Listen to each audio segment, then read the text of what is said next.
1 October 2024 ইসরায়েলের ইতিহাসে সবচাইতে ভয়ঙ্কর হামলা চালিয়েছে ইরান। কারণ এর পূর্বে যে হামলাটি চালিয়েছিল এপ্রিল মাসের 13 তারিখে, যদিও সেই হামলাটিতে 36টা ক্রুজ মিসাইল ছিল, 185টা ড্রোন ছিল এবং 120টা ব্যালিস্টিক মিসাইল ছিল, কিন্তু সেই আক্রমণকে ইসরায়েল তারপরেও সর্বশক্তি দিয়ে প্রতিরোধ করতে সক্ষম হয়েছিল এবং বলা হয় প্রায় 99% ইন্টারসেপশন, অথবা শত্রুপক্ষের যেই মিসাইল এবং ড্রোনগুলো এসেছিল ইরানের পক্ষ থেকে সেগুলোকে ইন্টারসেপ্ট বা ধ্বংস করতে পেরেছিল ইসরায়েল। কিন্তু 2024 সালের 1 অক্টোবর ইরান যে 200টি ব্যালিস্টিক মিসাইল ফেলেছে, দাবি করা হচ্ছে ইসরায়েলের পক্ষ থেকে যে ম্যাক্সিমাম ব্যালিস্টিক মিসাইলই তারা ধ্বংস করতে সক্ষম হয়েছে, কিন্তু বাস্তবতা হচ্ছে 13 এপ্রিল তারা 99% ইন্টারসেপশন করতে পারলেও এবারে কিন্তু ইন্টারসেপশনের রেট ছিল 80%। এটিকে ইরান নাম দিয়েছে অপারেশন ট্রু প্রমিস 2 এবং অপারেশন ট্রু প্রমিস 1 ছিল 13 এপ্রিল সেই আক্রমণটি। এখন জানবো এই আক্রমণে ইরান আসলে কোন ধরনের মিসাইল তারা ব্যবহার করেছিল।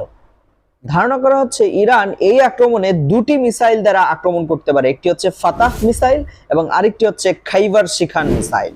এই দুটি মিসাইল কি হাইপারসোনিক মিসাইল বলে আখ্যায়িত করা হয়, যার মধ্যে ফাতাহ যে ব্যালিস্টিক মিসাইলটি রয়েছে সেটি শব্দের যে গতি তার থেকে প্রায় 5 গুণ স্পিডে চলতে পারে, এবং খাইবার শিখান যে মিসাইলটি রয়েছে যদিও সেটি ফাতাহ যে মিসাইল সেই মিসাইলের তুলনায় কম একুরেসি সম্পন্ন, কিন্তু এটিও প্রায় ফাতাহ ব্যালিস্টিক মিসাইলের মতো প্রায় 1400 কিলোমিটার রেঞ্জ পর্যন্ত আক্রমণ করতে সক্ষম। আমাদের জানতে হবে এই যে আক্রমণ হয়েছিল ইরান কর্তৃক, সেই আক্রমণে ইসরায়েলের ক্ষতির পরিমাণ কি হয়েছিল।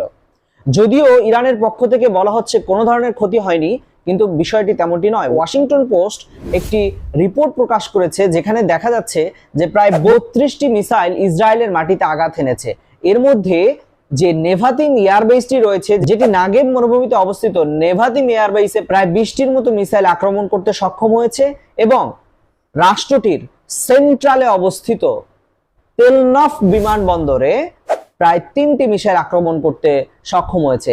এবং এই যে আক্রমণ, সেই আক্রমণের সবচেয়ে বড় স্পর্শকাতর বিষয় ছিল এটি মোসাদ স্পাই এজেন্সির যে হেডকোয়ার্টার, এই হেডকোয়ার্টারের খুবই কাছাকাছি কিন্তু আক্রমণ করতে সক্ষম হয়েছে এবং বলা হচ্ছে হেডকোয়ার্টারের পাশে একটি স্কুলে আক্রমণ করতে সক্ষম হয়েছে, যেটি এই যে মোসাদের যে হেডকোয়ার্টার সেটি থেকে খুবই কাছে।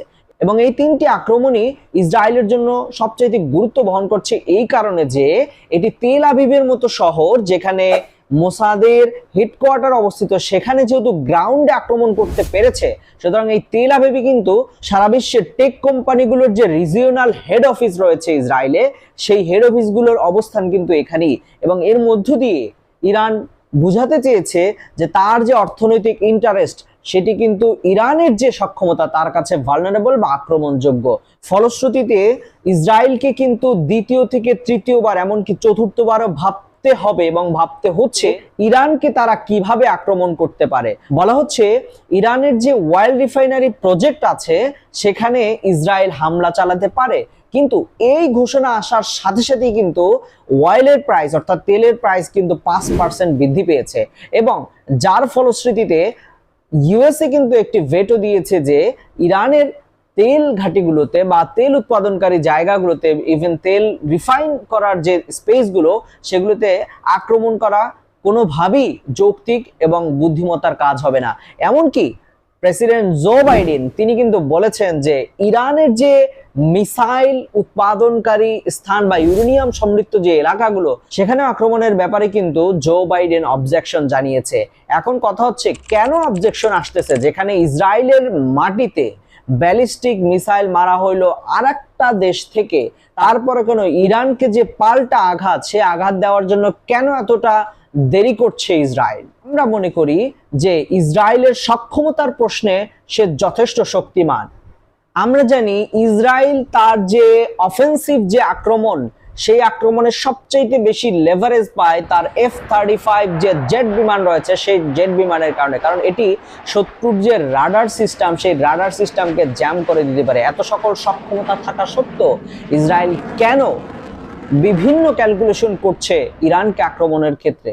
সেটিকে যদি খুঁজতে হয় আমাদেরকে যেতে হবে একটু পিছনে, যেখানে আমরা দেখব যে এই যে আক্রমণ, এই আক্রমণের পূর্বে ইসরায়েল কিন্তু লেবাননের যে ভূমি, সেই লেবাননের সাউদার্ন পার্ট থেকে শুরু করে ইভেন বৈরুতে, যেখানে ইরানের যে প্রক্সি হিজবুল্লাহর উপরে কিন্তু উপর ঝুপড়ে আক্রমণ করেছে এবং প্রায় 2 থেকে 3 হাজার মানুষ এখানে মৃত্যুবরণ করেছে ইসরায়েলের এই আক্রমণের কারণে। এমনকি গ্রাউন্ড অপারেশন, সেই গ্রাউন্ড অপারেশন কিন্তু চালু রয়েছে।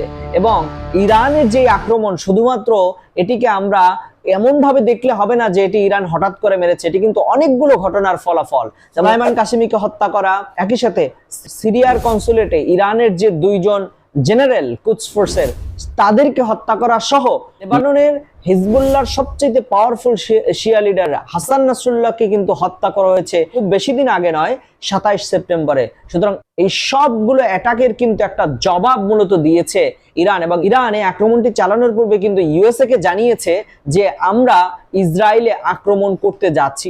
এটি হচ্ছে একটি ডেটারেন্ট, বা ইসরায়েলকে তার যে সক্ষমতা থাকা সত্ত্বেও আত্মনিয়ন্ত্রণকারী পজিশনে রাখা, তারই মূলত কিন্তু একটি জবাব। এবং আমরা দেখতে পেয়েছি যে ইসরায়েল কিন্তু তার যে অ্যারো 2 এবং অ্যারো 3 নামে যে ব্যালিস্টিক মিসাইলকে ধ্বংসকারী যে ইন্টারসেপ্টর রয়েছে, সেগুলো কিন্তু সবগুলো ব্যবহার করেনি। অনেক অ্যানালিস্টই মনে করেন যে এগুলো সবগুলো ব্যবহার করেনি, কারণ ইরান যদি তার যে হিউজ পপুলেশন তেল আবিবে, সেখানে যদি এভাবে একের পর এক মিসাইল আক্রমণ করতে থাকে, তাহলে সেটিকে মোকাবেলা করার জন্য যেই পরিমাণ ইন্টারসেপ্টর দরকার, সেই পরিমাণ ইন্টারসেপ্টরের অ্যাভেলেবিলিটি কিন্তু বর্তমানে ইসরায়েলের নাই। ফলশ্রুতিতে তারা কিন্তু এই নেভাতিন এয়ারবেস বা তেলনভ এয়ারবেসে যেখানে আক্রমণ করেছে, সেটিকে চাইলে তারা মেরামত করতে পারবে। কিন্তু হঠাৎ করে এত বড় যুদ্ধের যোগান দেওয়া, $1 বিলিয়ন এই যে ব্যালিস্টিক মিসাইল প্রতিরোধী ইন্টারসেপ্টরের অর্থের যোগান দেওয়া, সেটি কিন্তু ইসরায়েলের পক্ষে কিন্তু একটি চ্যালেঞ্জের ব্যাপার হয়ে দাঁড়াবে। ফলশ্রুতিতে বৈশ্বিক যেই প্রেশার, সেই প্রেশার ইসরায়েল ফিল করছে, এবং সেই ফিল করার মধ্য দিয়েও ইসরায়েল যে ক্ষান্ত হবে বিষয়টি এমন নয়, কিন্তু সে আক্রমণ করবে। কিন্তু আমরা আমাদের বিশ্লেষণ থেকে এটাই কনক্লুশনে আসব যে ইসরায়েলের যে আক্রমণ হবে, সেটা হবে খুবই কনক্লুডেড আক্রমণ, সেটা হবে খুবই সংক্ষিপ্ত আক্রমণ।